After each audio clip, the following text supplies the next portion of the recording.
The people in Ohio, the people in the Rust Belt, and they call it the Rust Belt for a reason, because everything's rusting and rotting. What do you think of when you hear the term Rust Belt? For many, names like Cleveland and Detroit are synonymous with urban decay. Images of abandoned warehouses and factories define many Americans' views of the post-industrial Midwest. For me though, I see opportunity, renaissance, and a brighter tomorrow for this region. In this video, I'm going to explain why. In order to understand its future, we first need to define what the Rust Belt is. It's generally accepted that the Rust Belt expands across the northeast and midwest of the United States, stretching from upstate New York in the east, across Pennsylvania, Ohio, Indiana, Illinois, and Wisconsin. If we think about Rust Belt cities as being cities that boomed in the 19th and early 20th centuries due to manufacturing that have declined heavily in prestige and population since the 1950s, then the definition gets a lot bigger. St. Louis, Baltimore, and Philadelphia could all be solidly within the Rust Belt. Now, how did the Rust Belt become the Rust Belt? In the 1980s, presidential candidate Walter Mondale gave a speech at a steel plant while running for president against Ronald Reagan. He criticized Reagan's position on trade, particularly on lifting quotas on steel imports, saying, "Reagan's policies are turning our industrial Midwest into a Rust Bowl." Right at that moment, the industrial Midwest was transforming into the Rust Belt, a geographic concept not yet formed in the minds of Americans, but forming before their eyes nonetheless. You see, for more than 100 years, the Northeast and Midwest had been the industrial engine of the United States. Originally, America was an agrarian nation. As the US grew and Americans moved westward into the interior of the country, it became quite clear that anyone who could provide efficient transport from the interior to the Atlantic coast would become quite wealthy. Canals and railroads quickly sprang up, competing with one another to connect the Great Lakes in the Midwest to the Atlantic coast. As America's transportation network grew rapidly, so too did its manufacturing economy. America is naturally blessed with valuable natural resources. Mines and factories sprang up everywhere to extract and transform these resources into things like oil and steel. Efficient shipment of these resources and goods was critical, and settlements in critical locations became huge centers of manufacturing and shipping. Chicago is located where a canal connected the Mississippi to the Great Lakes and became the country's largest railroad hub. Iron and copper in northern Michigan and Minnesota positioned Detroit to be the auto manufacturing capital of the US. Pittsburgh, where the Allegheny and Monongahela rivers meet to become the Ohio River, was an area with abundant coal, and became known around the world as the Steel City. Cleveland was the site where the Ohio and Erie Canal connected the Ohio River to Lake Erie. It would become a manufacturing giant, the home of Standard Oil, which had a virtual monopoly over oil production in the United States. Buffalo sits at the point where the Great Lakes meet the Erie Canal, the most effective pre-railroad shipping lane to the Atlantic Ocean. At Buffalo's peak, it would store more grain in its ports than any other city in the world. Industrial cities in the US were growing at extremely rapid paces. Immigrants from many parts of Europe poured into these cities, supplementing an already sizable population boom. During the 1900 census, over 75% of people living in Cleveland were immigrants or the children of immigrants. Chicago, Illinois was the largest city in the world in 1900, not to have existed in 1800, going from a small town in 1840 to being a city of over 1.5 million people in 1900, as big as Paris. St. Louis, a mere settlement of a few hundred people in 1800, rose to become the fourth biggest US city by 1900, with a population of 575,000 people. Unfortunately, all booms come to an end, and the massive population growth experienced by urban industrial centers did not last through the 20th century. Many forces came together to end the reign of the industrial Midwest.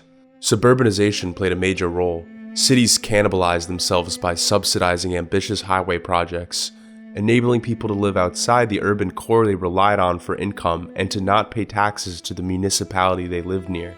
Manufacturing in the United States has also declined significantly after World War II, collapsing urban economies that relied heavily on a few specific industries, or worse, a few giant corporations.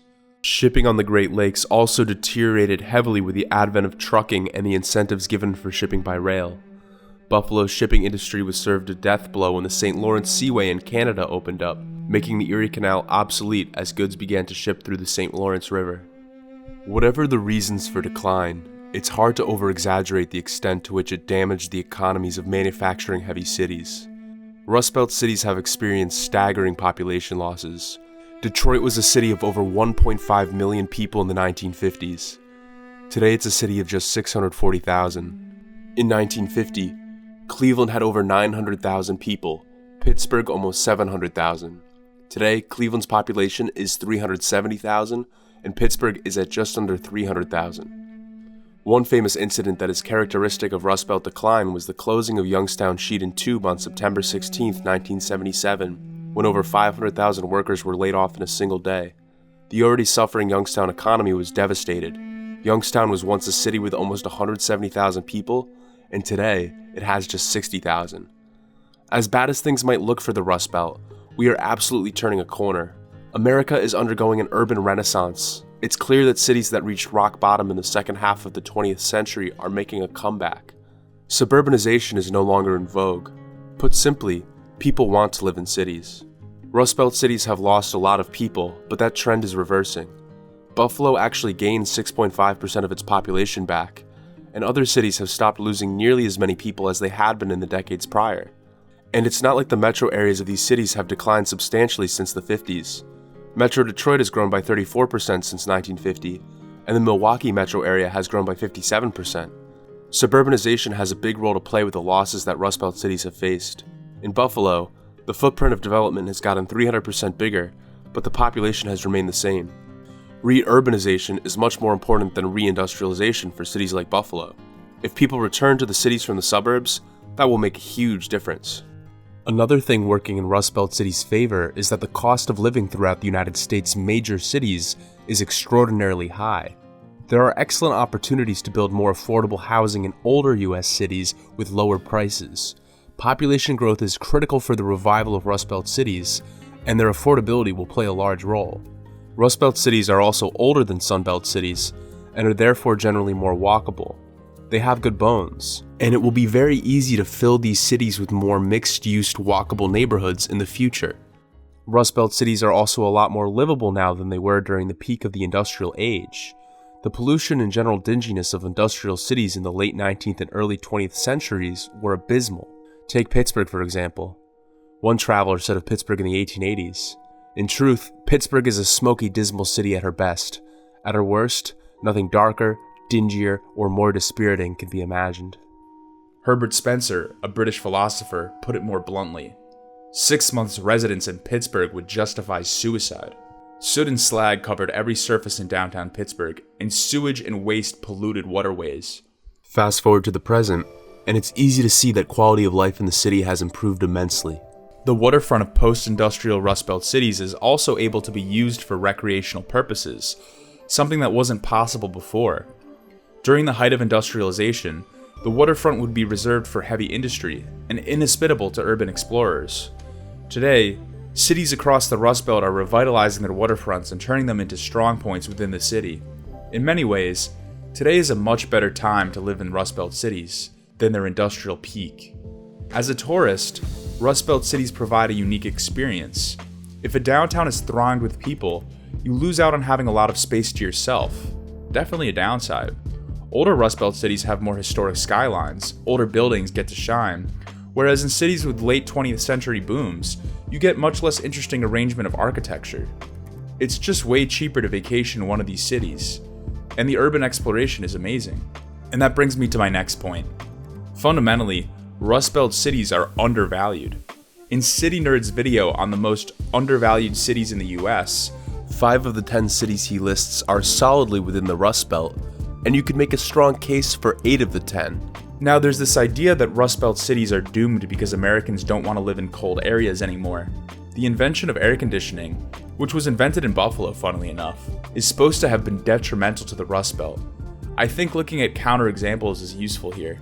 Minneapolis is an amazing success story, and it's often not counted in the Rust Belt. That's probably because when a city starts doing really well, it leaves the Rust Belt in people's imaginations. Minneapolis was declining steadily like most American cities after a peak in the 1950s. From 1950 to 1990, its population dropped from 520,000 to 370,000. Since then, the population has slowly risen back up to 430,000 people. Honestly, the truth is, Almost every major American city experienced a bad population drop in the second half of the 20th century. Powerful cities like Boston, Washington, D.C., and Philadelphia all lost tremendous numbers of people during this time. Even New York City struggled hard in the second half of the 20th century, growing by only about 1% compared with an 87% population growth in the US as a whole. These cities, like Minneapolis, have reached recovery as Americans have decided that they want to live in a more urban environment. Rust Belt cities will find their way, it's just taking a little more time. Despite all the positives I've mentioned, a lot of people can't get past crime. Crime is always an issue in any US city, but crime is down from historical highs in the 80s and 90s. Rather than flee areas with high crime, we should try to invest where we can. By no means should you put yourself in danger, but I encourage everyone to support businesses in lower class neighborhoods and encourage those areas to grow and thrive. Disinvestment is a vicious cycle. People decide a neighborhood is no good anymore, and they move out slowly, devaluing the neighborhood further until more people decide it isn't worth living there anymore. Reinvestment is the same way. Give more neighborhoods a chance, and after a while you might find those neighborhoods have even more to offer. The renaissance of all these Rust Belt cities is exciting. People will ask me questions like, what industry is driving Buffalo's economy? For Rust Belt cities like Buffalo, it's not like there's going to be one single thing that drives the economy. It doesn't work like that. Technology, finance, innovation, it's all going to play a role in driving the future of these cities. In the next 50 years, there will definitely be some new emerging cities that aren't on anyone's radar right now. With luck, those newly emerging cities will be in the Rust Belt.